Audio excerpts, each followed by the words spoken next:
اول ما بدأنا البودكاست ده جه حد قال لي مع اني مش عامل لكم فولو للصفحه بس الفيديو بتاعكم طلع لي. يس. فلانه وانت كنت قايل لي احنا هنحول الكونتنت بتاعنا انه يبقى بينزل للناس من الحنفيه، تفتح الحنفيه تلاقي الكونتنت نازل، تلاقي اول مره لغايه لما يزهقوا مننا.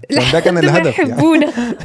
ما هم هيحبونا بعد ما يزهقوا. والله خلاص هتفرج على الفيديو بتاعكم. يا بالظبط، هيجي فيديو يعلق معاه. يعني هي دي الاستراتيجي، ان هو من كتر الكوانتيتي يبقى خلاص مش قادر، تشبع. مش يبقى مش قادر. ما هي على فكرة دي ليها عنصر نفسي، انك كل ما بتتعود على الحاجة تشوفها مرة واثنين وثلاثة بتكون واربعة، عادة، بتكون هابت، بعد كده بتبقى انت مستنيها، وبعد كده لما ما بتشوفهاش بتبدأ تسأل عليها او تدور عليها. ده اللي بيحصل معاه، ده اللي كان بيحصل معايا زمان في الكونتنت بتاع كيسي نايستات، لانه كان بيعمل حاجة اسمها ديلي فلوجز، كان بينزل كل يوم فيديو، فما كانش ينفع يومي ينتهي الا لما ادخل اتفرج على الفيديو. وده برضو اللي بيحصل معايا دلوقتي مع فيديوهات الدحيح. ما ينفعش يجي معاد حلقته وما ادخلش اتفرج عليها. صح. فانا بعمل كده ليه؟ علشان هو اوريدي خلاص خلق لي العادة. صح.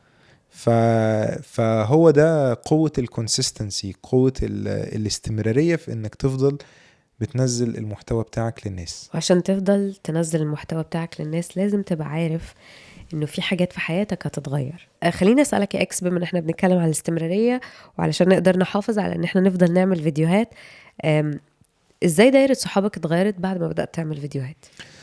شوفي، الموضوع ابتدى ان انا لما خدت قرار ابتدي اعمل الفيديوز دي، ما كانش فيه ولا شخص حواليا بيعمل فيديوز، ولا واحد بيعمل او بيشتغل في الحاجة اللي ليها علاقة بصناعة المحتوى دي موجود حواليا من اصدقائي. فقعدت ابص هسأل مين طيب يساعدني، ما كانش فيه حد. فبدأت ان انا اعمل سيلف ستادي وادخل على اليوتيوب واذاكر واتعلم ازاي ده بيتعمل، لغاية لما واحدة واحدة بقيت اقابل صناع المحتوى اللي بيعملوا محتوى شبه المحتوى اللي انا بعمله.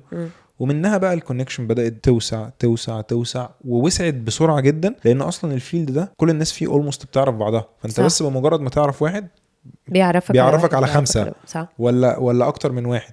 فكان فيها يعني عدد الأصدقاء اللي أنا عرفتهم من بس لما دخلت الفيلد بتاع صناعة المحتوى ده زاد 10 مرات أكتر.